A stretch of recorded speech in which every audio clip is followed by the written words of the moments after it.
Hello and welcome to this Affinity Photo iPad tutorial, which is a beginner's guide part 7a, which we're continuing to look at the different types of layers. Now, in the last video I mentioned that there are pixel layers, image layers, mask layers, adjustment layers and fill layers and vector layers, which all comes from the iPad's help files.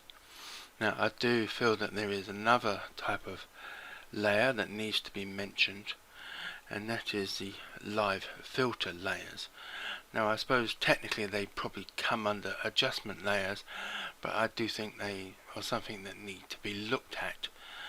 So in this video I want to concentrate mainly on the fill layers and the live filters. Vector layers might have to be left for another video. So let's get on with the tutorial.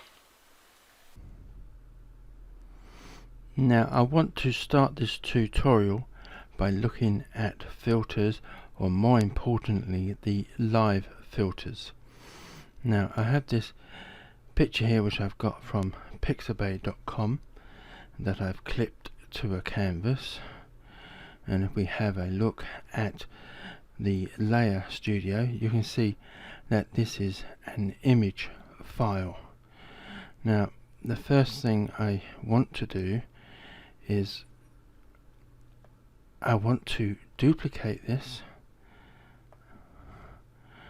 so I have a second layer of that, and then I'm going to duplicate that again.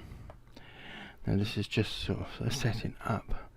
So I'm going to highlight my original layer and then turn it off to hide it.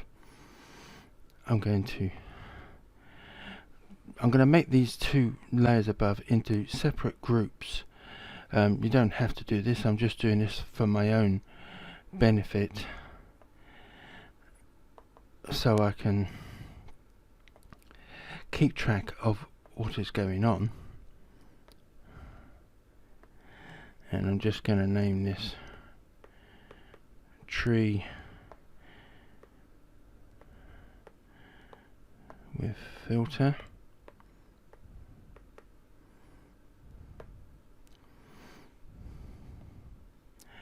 And then this layer above, again I'm going to group that and then rename this one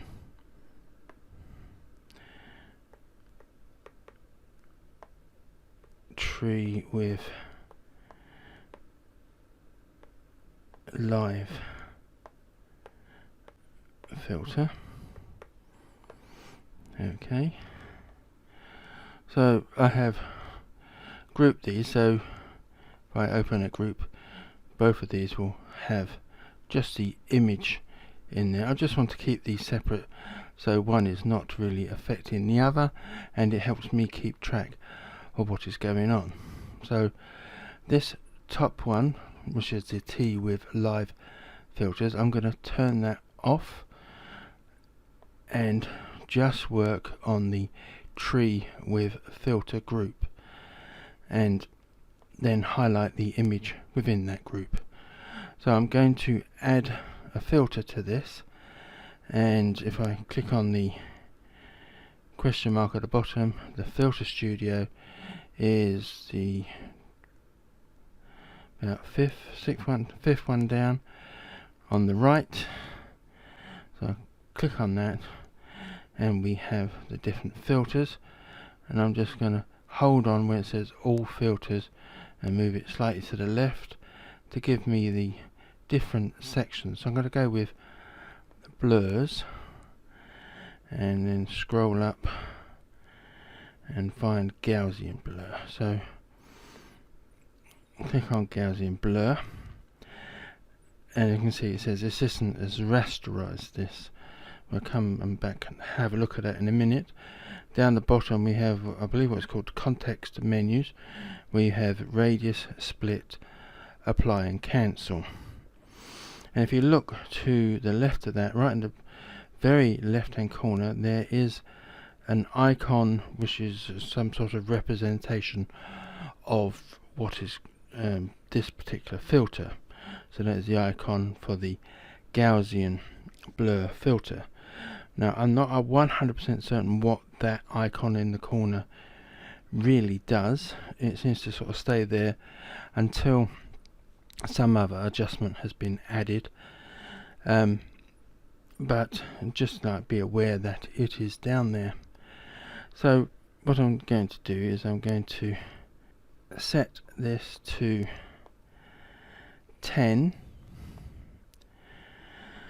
So hopefully you can see that that image now blurred to 10, and I will click apply,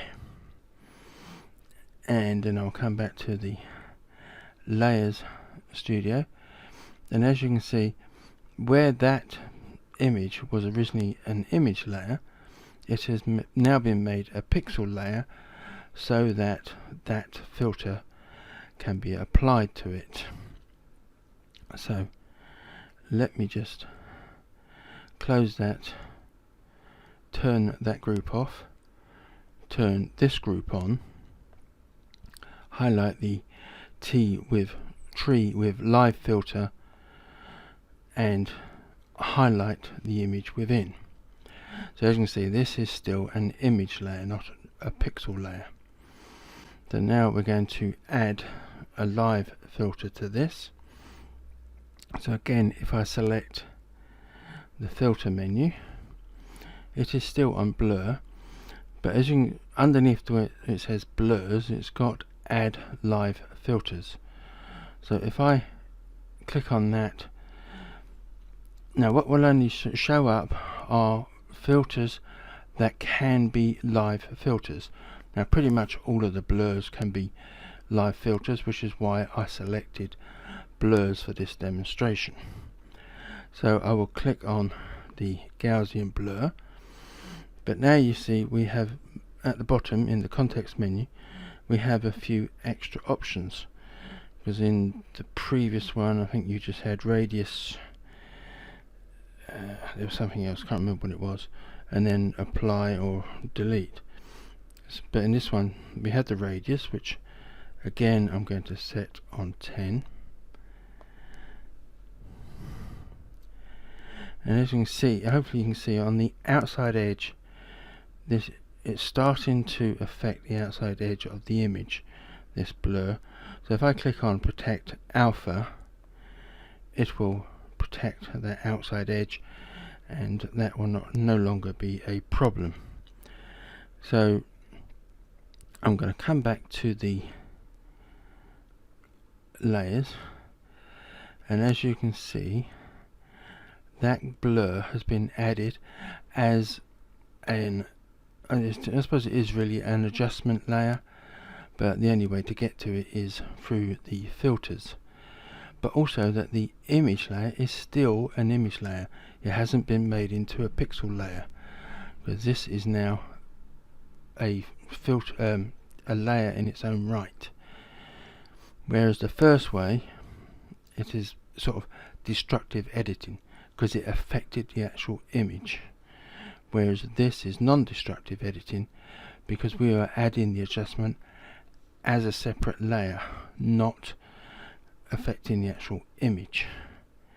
So let me just close that a second.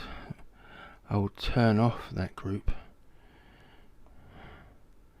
and turn back on the tree with the filter, and I'm just going to add an adjustment, and I'm just going to add black and white, and if I then shut that, as you can see down the bottom you've got a whole host of options with the black and white filter, but I'm not going to alter anything. But also note that that icon in the bottom left corner has changed to the representation of the black and white adjustment. So if I come back to the layer, this group, as you can see I have the image layer and the black and white adjustment. So if I highlight the image layer, if I wanted to blur it a bit more, I can't, because I mean obviously I could add another filter to it, but I can't sort of go back in and make it 20 rather than 10. This is where live filters come into their own. So if I turn that off and open this group, turn the group on, and if I then add the black and white adjustment like I did before, oops, so this group now has the black and white adjustment above the layer and the Gaussian blur live filter attached as a child layer. If I double click on that Gaussian blur layer, we get the blur options back. So I can now change this to 20 if I wanted. So live filters give you the ability to come back and edit, whereas filters do not. So let us shut that group, and I will use that group as the example. So that is really a quick look at the live filters. I think where possible, if they are available, because not all of the filters are available as live filters, but if they are available, it's probably best to stick to using the live version, because you can come back to that particular layer and edit it again slightly if you so wish. So we're now going to sort of have a look at the fill layers. So in the plus sign icon at the top here, one of the options is fill layer. Now I must admit, below that I've noticed that there is pattern layer. I know absolutely nothing about pattern layers.